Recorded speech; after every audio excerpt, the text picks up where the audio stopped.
Hello, everybody. So today's case is going to be really sad. It's about a missing child. We're going to be talking about David Blockett.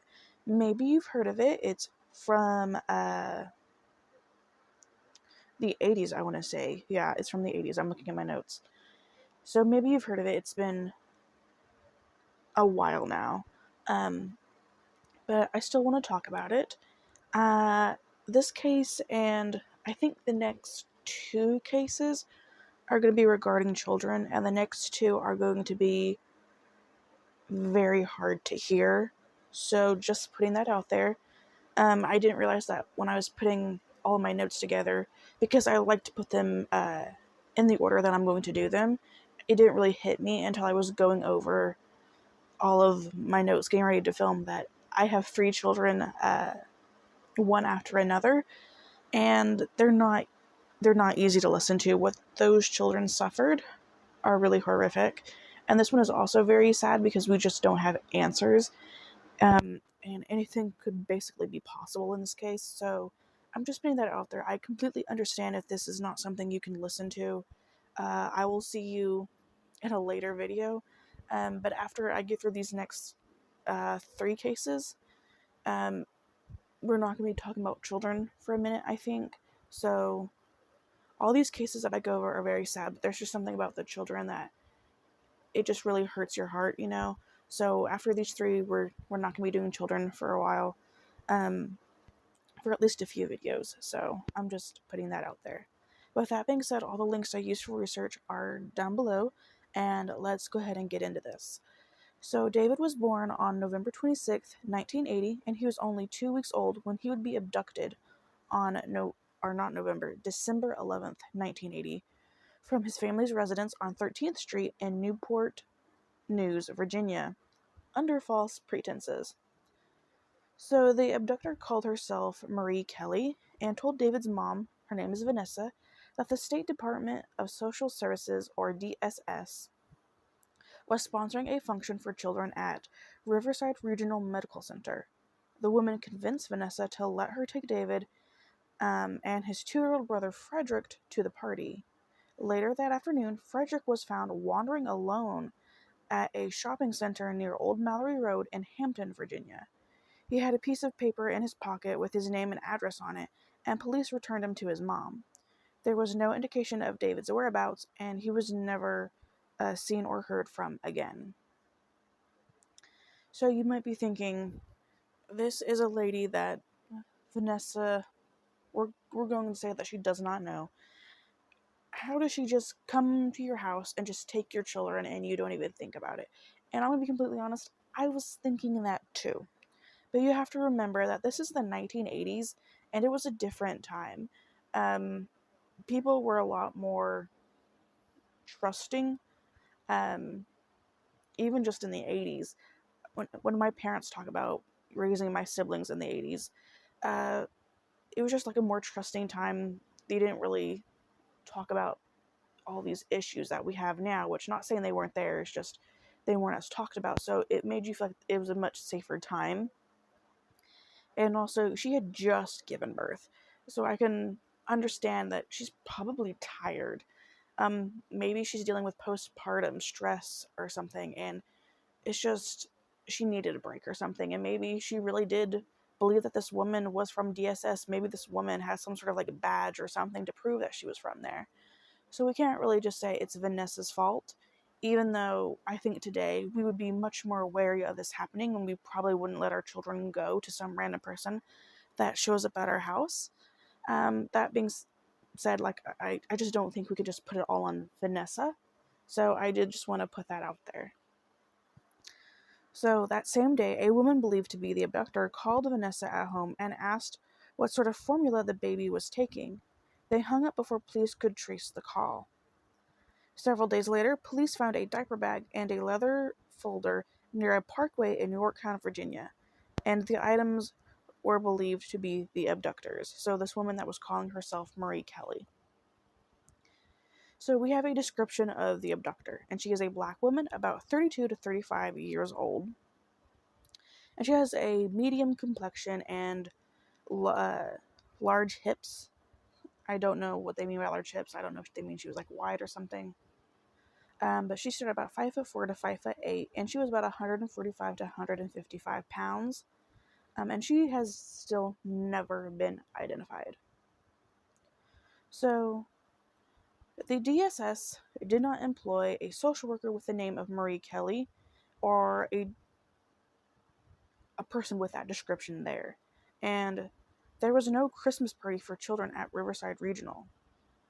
So, police believe whoever took him may have gotten his name and address from a local newspaper, which provided a listing of recent births 3 days before he was taken. And I just think this is wild. I don't think they still do this now, recent births in newspapers. I have never seen that. When I saw that, I was like, they really do that? It was just so bizarre to me. Like, I wouldn't want my child's birth being publicized in the newspaper because people are weird. But like I said, this was a different time. So, around the same time he was taken, another person was also posing as a social worker, approached another family with a newborn, but that mom told them to go away. I guess she was just like, there's something weird here, and she just told them to scram. So, 30 years later, and David's nephews were abducted in 2011 at 5 and 6 years old.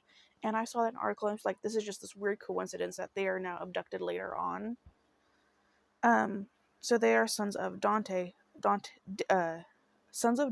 David's younger brother. They were found unharmed hours later.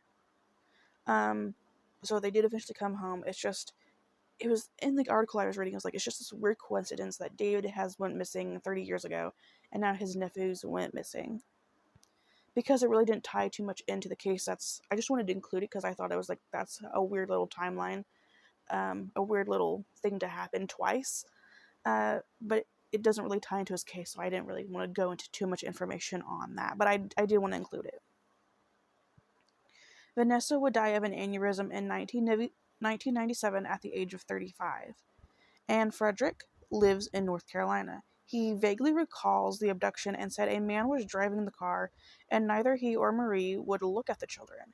He says the couple dropped him off in Hampton. And police still have the diaper bag, which had David's booties, blanket, sweater, and jeans. There was also a comb with some hair stuck to it, and they hope to get DNA from those items. To finish this video off, I do have a description of David. I think, like 1 or 2 baby photos of him, and I think there is a age progressed photo of what he would look like now. And if so, I will have those on the screen because I don't think there was too many photos in this case. So you should have seen a photo of him by now. But the description of David is that he would be 43 years old, and at the time he was only 1'8". He was 7 pounds. He was a black male with black hair and brown eyes, and he had a tiny mole on his right ear and birthmarks under his arm, on his back, and on his buttocks.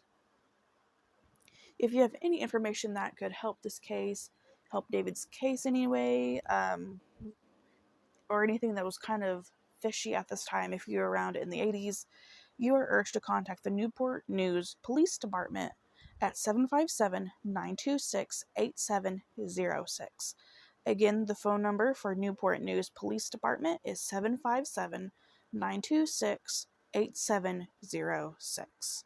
And that is what I have for you on the case of David Blockett. So, this case could easily just be a woman and her husband or partner or something, and they're just kidnapping children because they want a child. It's not unheard of. There have been people that have kidnapped children because they can't have any, or something like that, and they really, really want a child, so they kidnap somebody else's. And I definitely feel like that's what it is. You might be thinking, well, like, why didn't they keep Frederick? And that could just be because they don't want to explain to people how they suddenly came up with I think he was 2 years old at the time, how they came up with a 2-year-old. Because if they might try to pull it off as like, oh, she was secretly pregnant, or they're telling people like, we're going to be getting this baby. They can't just show up with a 2-year-old, they have to show up with a baby. And they probably took Frederick because there was another child in the house. And they couldn't be like, oh, well, we're only taking the baby, we're not taking the 2-year-old, because it is a Christmas party for children. Why wouldn't you take both? So they probably did it to make the scenario look legit and just never intended on keeping Frederick, which obviously they let him go.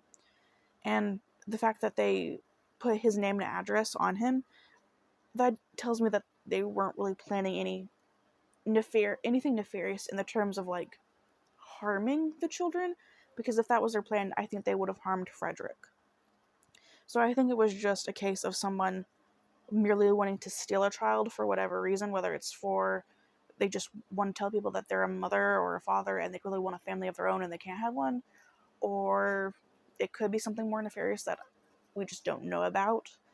Um, but yeah, I think that's probably the most likely scenario, is that they just wanted to raise this child on their own. But with that being said, that is all I have for you on the case of David Blockett. Please let me know your thoughts down below. Do you also agree that it's just like, oh, they just didn't have a reason to keep Frederick and that's why they let him go, and they were wanting to keep David because they want to have their own child, but they want to raise it as a baby? Do you think it was something more nefarious?